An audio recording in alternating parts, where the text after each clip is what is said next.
What's up, guys? I'm James. I'm Luke. And this is Luke and James Show. So, James, Mm-hmm.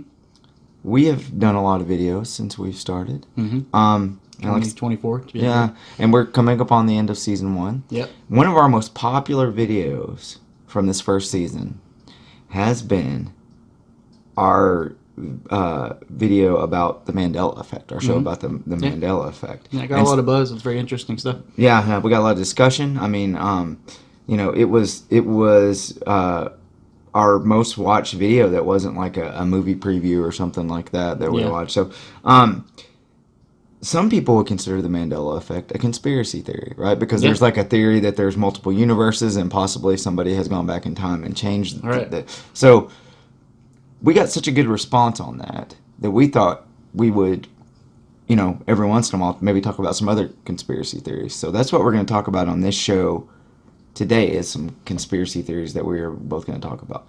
They may be silly. Some people may think they're silly, but these are still things that people have brought into a conversation to say that these could happen, and some of them still have valid points on stuff. Or stuff that maybe even has happened before. Yeah. So what you got for us today, James? So the one that I'm going to talk about is one that I actually mentioned earlier, and you said you'd never really heard of it before. Yeah. And it's one that I find very interesting, so I wanted to bring it up. I was actually talking to someone at work the other day about this very same thing, but it's called the Philadelphia experiment. Okay. And you've never heard of this before? Not that I'm aware of. I know there's a movie. The movie was made off of the same story. I mean, okay, I was going to say the movie is probably like a really dramatic rendition of it, but the whole thing in itself is probably a pretty dramatic thing. Cool. I'm not going to say one way or another whether I think it actually happened or not, but it is really, really interesting. Yeah, cool. So the Philadelphia experiment, it's like an alleged military experiment or exercise where they took a ship, a Navy ship, and it was a destroyer escort ship called the USS Eldridge. Okay, and on or around October 28th, 1943, it's claimed to have been rendered invisible. Like they were testing new technology and they made the ship invisible. Okay. So that's not even the crazy part. Okay, so there's this author, and he writes like UFO books and stuff, and his name is Morris Jessup. Okay. And he received a couple letters from a guy who called himself Carl Allen. Okay, and Carl Allen claimed that he was actually a witness to a secret World War II experiment at the Philadelphia Naval Shipyard. Okay. And he says that he saw the ship, the USS Eldridge, become invisible. Wow. Okay. So the story of this whole thing, though, the experiment, is that the experiment actually went wrong. Okay. And so, like, they were trying to make the ship invisible to, like, cloak it from enemy ships. Okay. Or enemy radar, period. And what they did was they actually made it invisible, and it actually, like, traveled to a different dimension. And, like, traveled through time. And, like, the story goes from other people that it may have actually come in contact with, like, aliens and stuff like that. But the crazy part about this story is that the ship supposedly disappeared from this spot, and then it reappeared later somewhere else in the world. And when it reappeared, it was intact. The ship was intact, but all of the crew that were on board were like fused into the ship, like into like the brig, like and the dock, and or not the dock, but the bridge and everything. They were like dead. Like they were. No, they weren't dead. They were actually fused to the ship. Like half their body would be sticking out of the ship, and the other half would be fused into the ship. That's crazy. And the ones that weren't stuck, like with their arms and legs stuck inside the ship, like fused. I'm talking about fused. Yeah. Like into the walls and stuff. The ones that weren't fused into the ship, they had like gone crazy. Like they lost their mind. And people were like throwing up and stuff like that. So this guy, this Carl Allen guy, he wrote a letter and he said that he actually saw the ship disappear. One guy said he was actually on board and he was a witness actually on the ship during like previous experiments. And he said like they were trying to make it invisible, but like they would almost make it invisible, but there would be like a green fog around it or something. And when it came back to, like people were nauseous or people were like passing out or they had lost their minds or gone crazy. But the Navy completely denies that this ever happened. Oh, of course they're going to, whether it did or it didn't. So hang on, I'm trying to. All right, so there's somebody that actually was part of like the earlier experiments, not the one where they claim that people claim that they actually made it invisible, right? There was a guy who was part of earlier experiments before they made it invisible. Okay, so this whole experiment was based on, allegedly based on this aspect called unified field theory. Okay. And it's actually a term that was made by Albert Einstein. And it was one of his theories, talking about, like, it described mathematically and physically, like, the forces of gravity and electromagnetism and how they work and how it would be possible to make something, teleport to one place to another or maybe become invisible. Okay, so the crazy thing to me is that so somehow the theory is that somehow they made this invisible. The crew went invisible with it. Right. But when it reappeared, they didn't come back exactly together, and actually the people had merged with the ship pretty much. Yeah, they were fused to the ship. Like it was one thing. Yeah. Because when they traveled from dimension to dimension and came back to this dimension, like somehow the particles like combined, or atoms or whatever combined between the people and the ship. Yeah. That is freaking crazy, man. Yep. I haven't seen the movie. They made a movie about this called The Philadelphia Experiment, and it was about time travel. But I haven't seen it, but I've heard the movie is actually really terrible. Yeah, it's like really bad. I've heard the same thing.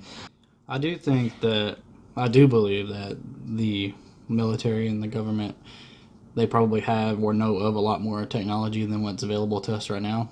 Oh, obviously. They've got alien technology and everything else, I believe.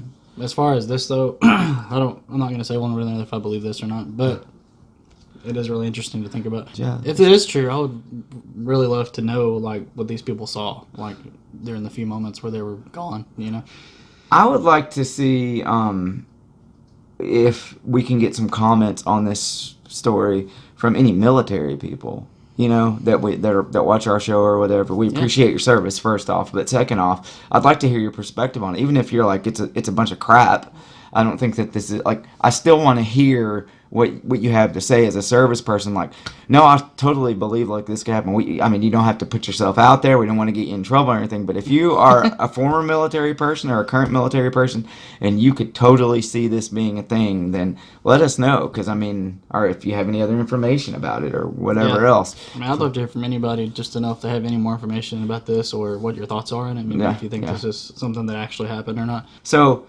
my conspiracy theory is not as interesting, and maybe it's a little bit more far-fetched, and you may know something about this. Have you heard about this theory that Paul McCartney actually died in 1966, and now a lookalike stands in his place? I have heard that, yeah. Have you heard? There's a whole documentary on it on Netflix, right?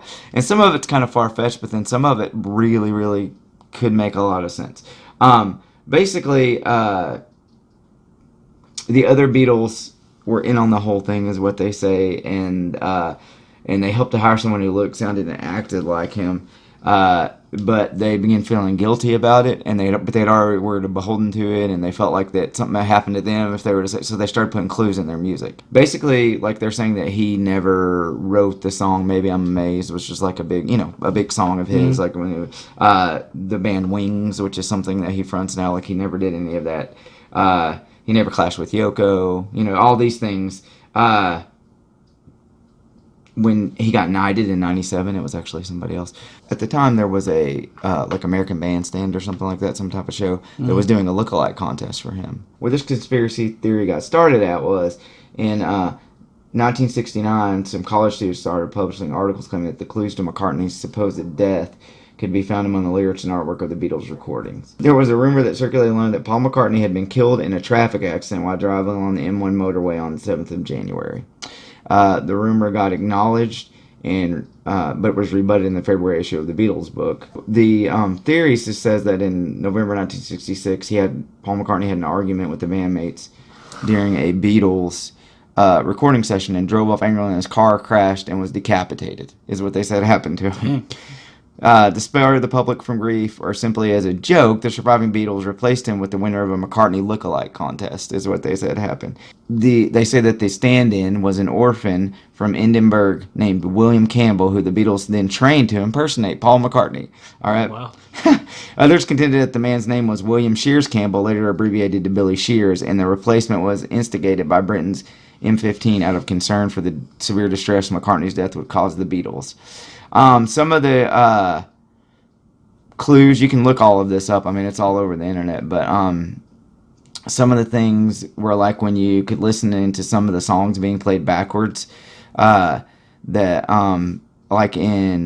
could hear John Lennon in Strawberry Fields Forever in the final section of the song. If you played it backwards, that John Lennon was saying, "I buried Paul." Like you can listen to that, and it was saying it. And then in the Abbey Road album cover, they had a funeral procession going on, they said, and that Lennon was dressed in white, and he's like supposed to be a heavenly figure. Ringo Starr was dressed in black, symbolizes the Undertaker. George Harrison was in denim, representing the gravedigger, and McCartney, barefoot and out of step with the others, symbolizes the corpse. Number 9, number 9, number 9, number 9, number 9, number 9, number 9. It's gonna play it reversed. That's what it sounded like originally. Now hit that reverse play and what it's supposed to say here. Okay, so this is from a song called Revolution Number 9. Yeah, Revolution 9. Turn me on, dead man. Turn me on, dead man.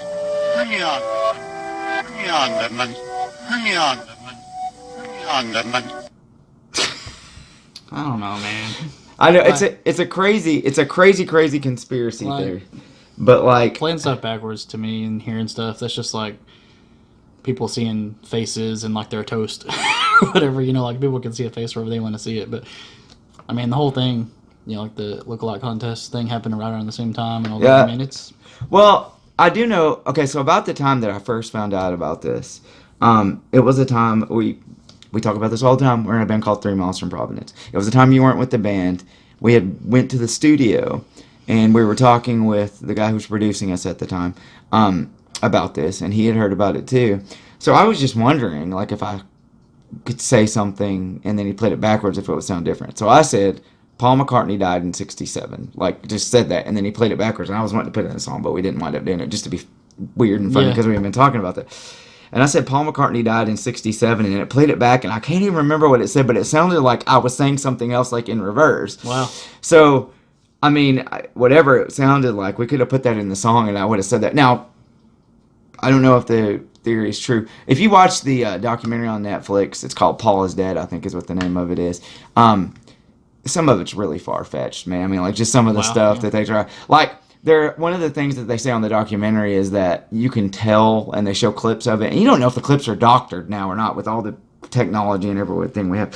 But they say that after a while, they got so upset about, like, the fake guy being in the group that when they were doing interviews that were talking about him, they would say Fall instead of Paul for fake Paul. Wow. And so they would play, like, these clips where it was like, Fall did this, Fall, or, well, Fall was blah, blah, blah. So, yeah, I don't know, man. I mean, once again, this one I think is a little crazier, but your conspiracy theory was crazy, too. I mean, like, this one seems like something that could have been, they could have done this one, and they could have instituted it a little bit easier without trying to hide a bunch of stuff like they did with the ship disappearing and reappearing if they had done this. So, and they said the British government was part of it, the Parliament, because they were just like, they knew that there would be a big outcry over Paul's death. There's a whole lot more on this theory that you can look up and check out, and it's really cool. So if you guys can, let us know what you think. You think this is true? You think this is not true?